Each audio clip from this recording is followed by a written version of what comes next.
What is going on, beautiful people? Welcome to another episode of the Narcissist Code. I'm your favorite self-aware narcissist, Mr. Lee Hammock, better known as Mental Healness, across all social media platforms. If this is your first time seeing my face or hearing my voice, I'm a diagnosed narcissist, and I use my platform on social media to raise awareness for NPD, get more people into therapy, and also validate the victims, survivors, and thrivers of said disorder and said traits that come along with it, toxic traits in general. Today's episode is going to be entitled, How to Handle a Narcissist. I get questions like this all the time. Like, how do I handle this person? How do I make it work with this person? How do I leave this person? How to handle a narcissist or a toxic person? Because guess what, y'all? We all know that everybody's not a narcissist. The narcissist is just a word thrown around by bitter women that deal with men and don't want. We get it. Rabble. But how do you handle a narcissist? So I'm gonna go into it. It's gonna be a few different ways here, y'all. Few different ways.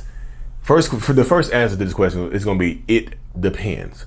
Because there's different levels of narcissistic people. It's a spectrum, y'all. There's low level narcissists, and there's higher level narcissistic people. The low level narcissists or the levels, the toxic people. The higher levels are the ones with NPD, narcissistic personality disorder, sociopathy, psychopathy, antisocial personality disorder, that type of stuff right there. So how you handle them is it depends on the person that you're dealing with. You know this, so regardless of how long you've been dealing with this person. So if you have a long-term relationship with a possible narcissistic person, toxic person, whatever, you know this person more than you think, better than you think you do. You understand what triggers them. I feel like how to handle them, first of all, regardless of whatever type of narcissist person you're dealing with, understand what triggers them. Well, everything triggers them, Lee. Exactly.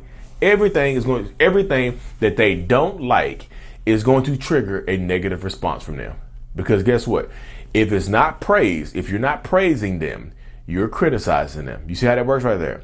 If you're not splashing praise on them or splashing holy water on them or something like that, if you're not giving them the good, if you're not giving them the good stuff, the good validation, the good quote unquote supply, then they're going to come for you. It's going to be viewed as criticism. Well, Lee, how do narcissists handle constructive criticism? They handle it like they handle any type of criticism. Typically, they're going to push back at you and attack you verbally, mentally, emotionally, or physically. They're just going to do something of one of those right there. They go silent treatment on you. Emotional. When I say emotional, I can mean rage or silent treatment or something like that. Stonewalling you. Narcissistic people don't take well to criticism. Just keep it hot, y'all. Keep it hot and ready. You know what I mean? They don't take well to criticism. So understand what your narcissistic person views as criticism. Okay, of course, one way to handle a narcissist is to cut them off. That's the easiest way. I mean, not the easiest way. That's one of the simplest ways of doing it. I mean, it's the easiest to say and talk about, cutting them off.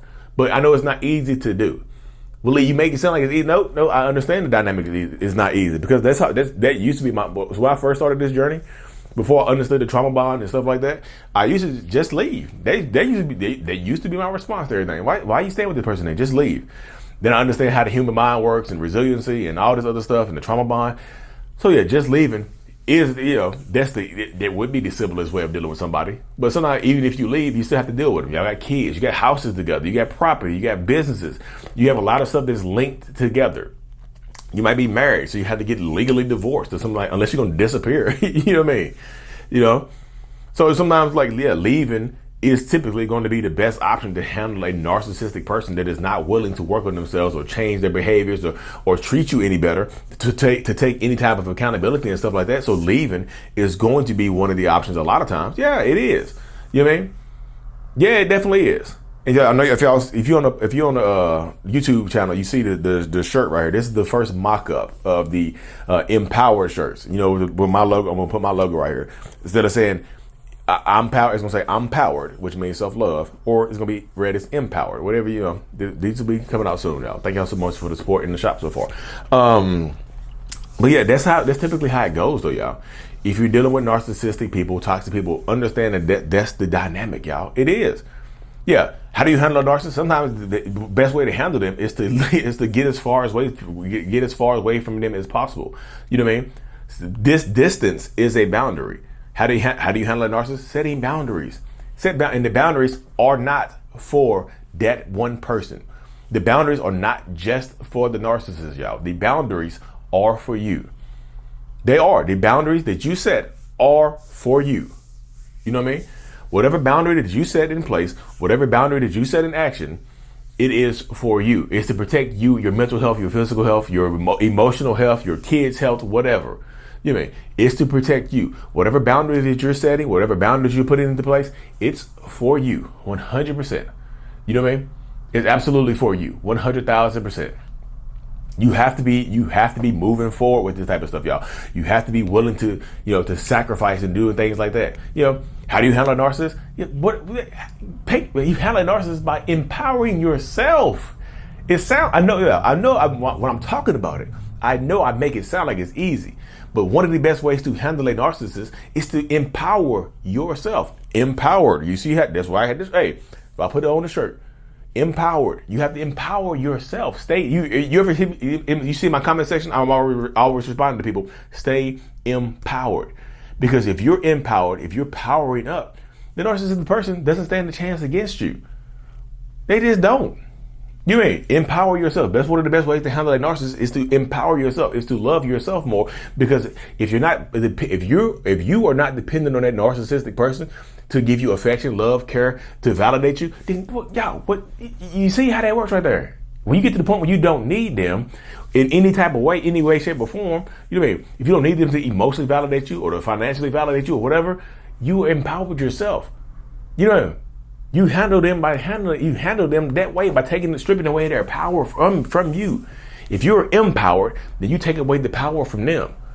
And that's the best, y'all. I'm just telling you, it's a different way to live right there. I'm telling you. Being empowered, staying empowered. How do you handle a narcissist? By setting down, like cutting off their source of supply. Whatever supply they're getting from you, you have to diminish it. You have to cut it down. You have to turn off the tap. Because right now, at the beginning of the relationship dynamic, with a narcissist, it's like a faucet, right? Like a sink faucet. Let's say you turn that faucet at the beginning of the relationship, that faucet is turned on full force, right? It's turned on full force. And then over time, the faucet, the water coming out of it, the fluid coming out of it is supply. It's validation that the narcissistic person is getting from you. So turn the faucet down, y'all. Turn it to a slow drip. Get whatever source of supply they're getting from you, turn it off. Turn it down. Minimize it. I know everybody can't leave. I know everybody in this dynamic cannot leave. I understand that. Everybody can't leave. Sometimes it's financial. Sometimes it's emotional. I understand that dynamic, y'all. So turn down the supply. You know what I mean? Turn it down. Maybe some people are like, how do I get the narcissist to leave me? Turn off the supply. Whatever source of supply they're getting from you, is it financial? Is it sexual? Is it emotional? Is it mental? Is it just belittling you? Whatever, so turn it down. That's how you handle them, y'all. That's another way how you handle a narcissist. You know what I mean? How you handle a narcissist, like, y'all, it really just depends. You are empowered. You have to empower yourself. Loving yourself empowers you and deep unpowers. You make the narcissist power down, pretty much. You know what I mean? So many people ask me, how do I manipulate a narcissist? How do I do this? How do I do that? Y'all, you focusing on the wrong thing. Y'all be want to manipulate people. You want to get back at them. You want to seek vengeance. You want to hurt them. All this stuff can be solved. Most of this stuff can be solved by loving yourself more. Because if you love yourself more, that means you're taking it away from them and applying it to you. How do you handle a narcissist? Controlling your triggers. Whatever, if they can trigger you, they can control you. You're in control of your triggers. If you're in control of the things that trigger you, then they can't trigger you. They can't control you. They don't have any power over you. I've seen people, if you react emotionally, because like, let's just say you're trying to hold a narcissist accountable, right? You're trying to hold a narcissist accountable for something that they're doing to you. And they set you off an emotional trigger. They set off an emotional trigger in your mind. And guess what happens to you? You react to them. Now you're off topic. Now they're in control of you again because now you have an emotional reaction to them. Controlling your triggers is one way to handle a narcissist. Y'all, there are so many different ways. Whatever way fits you best, empower yourself to take action. Seriously, empower yourself to take action because the actions of this type of stuff help you heal. They help you take your power back. They help you move forward with your life and your dynamic. It just does. It just works that way, y'all. It just does. And of course, I've had to say this. Should have said this at the beginning. Hopefully you made it to the end.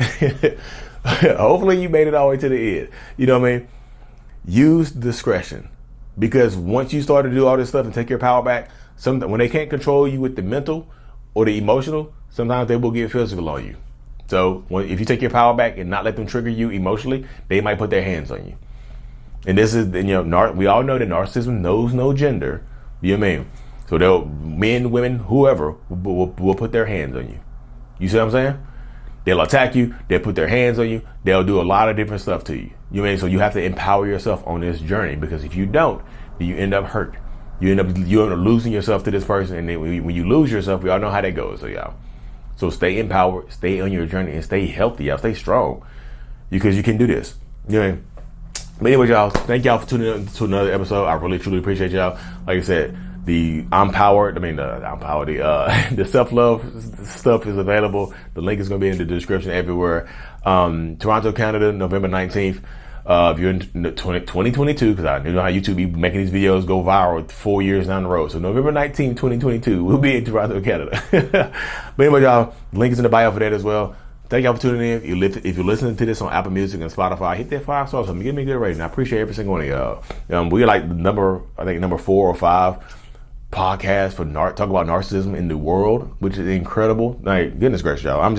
I'm thankful for y'all. Y'all don't know how thankful I am for y'all. Anyway, y'all, thank you so much for tuning in. Like and subscribe for more. And as always, mental illness is out. Peace.